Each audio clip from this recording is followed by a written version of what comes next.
wouldn't have clean clothes, would they? No. No clean clothes. So do you plant that water for water? Do you need water to grow crops, right?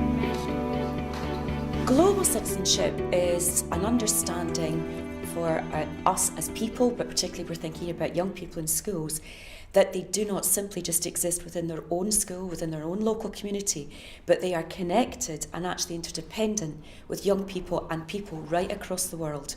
We've been doing stuff about rights of child, and it's important because children should have rights. Like us, we have rights, but other people don't, and it's important that we all should have rights. And here's a picture. What we're looking at is developing values and attitudes in children that allow them to keep both their own society developing and the wider world developing. Things like human rights, recycling, energy, renewable energy, issues which affect our world that maybe young people haven't had a chance to really think about before, but make a huge difference to the way we live now and probably will in the future. I went on the computer and I started searching up stuff all about Malawi and water aid, and I found loads of facts. So what's this all about? It tells you to stop children dying from drinking dirty water. Well, it's quite good because it's giving a reason, and it's giving where you can donate. Global citizenship tries to empower young people to take command of some of these forces that are bearing down on their lives and on the lives of others. It's fundamentally education for personhood. It's to develop the idea of what it is to be a human being.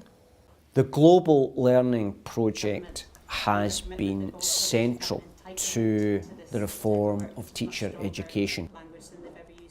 Because we have embarked on this overhaul of the curriculum for teacher education, the Global Learning Project has helped us conceptualise what we want to see emerging. Global citizenship is, to me, almost fundamental to Curriculum for Excellence. It's a values-driven curriculum.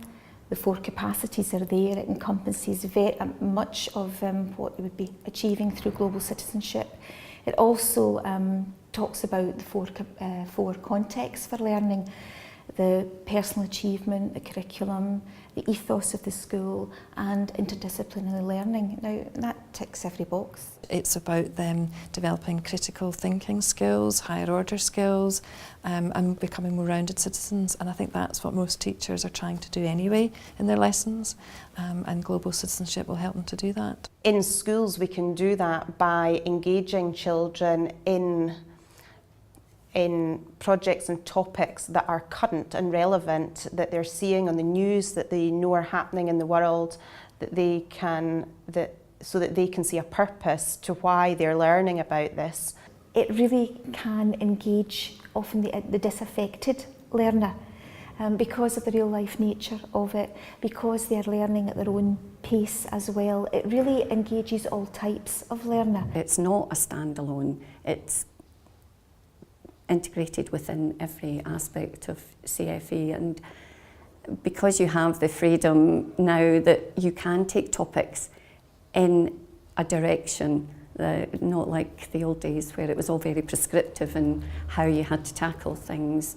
You've now got the freedom for active learning and to take it, whether it's outdoors or into the community. I think the GLP has played a hugely significant part in its various projects, particularly the ITE projects, and really trying to ensure that models of professional learning that were centred around global citizenship were, first of all, seen as really important, and then secondly, embedded. Student teachers need to be thinking about it from placement 1 anyway, and we're now coming towards the kind of latter part of our course.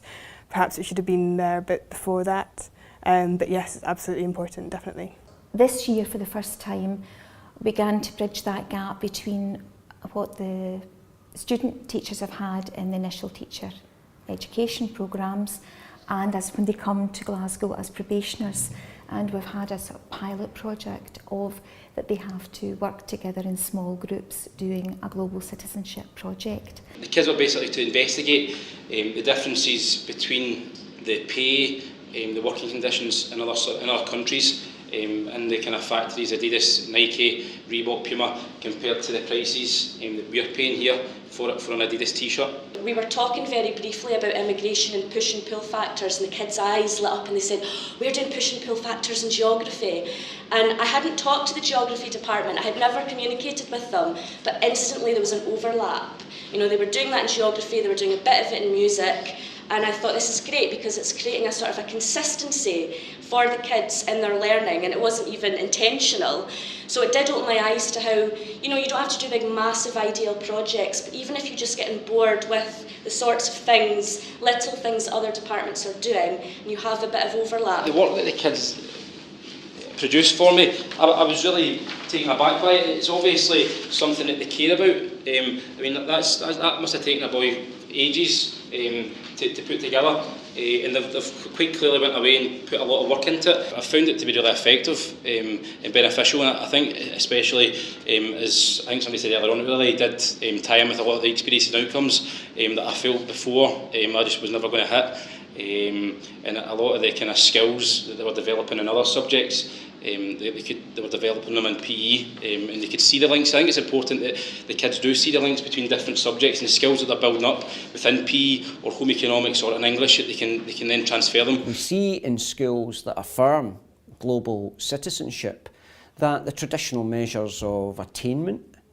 of enthusiasm for being at school, attendance, participation, these all rise in schools that have embraced the global dimension. It makes a difference. The children are learning more, they're learning at deeper levels, and the inquiry and critical thinking skills that they gather, they transfer to other parts of their work. So it doesn't stay in, we're doing global citizenship today. It actually permeates the whole curriculum and all that they're doing.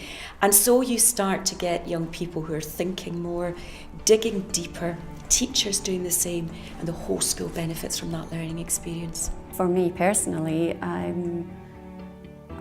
would hope that what I'm inputting now will live with these children as they go on to become adults, and the future's in their hands. I now turn off the taps when I don't need it and turn off the lights when I'm not in the room, so it's affected me because of learning about it, and it's been really fun learning about global citizenship.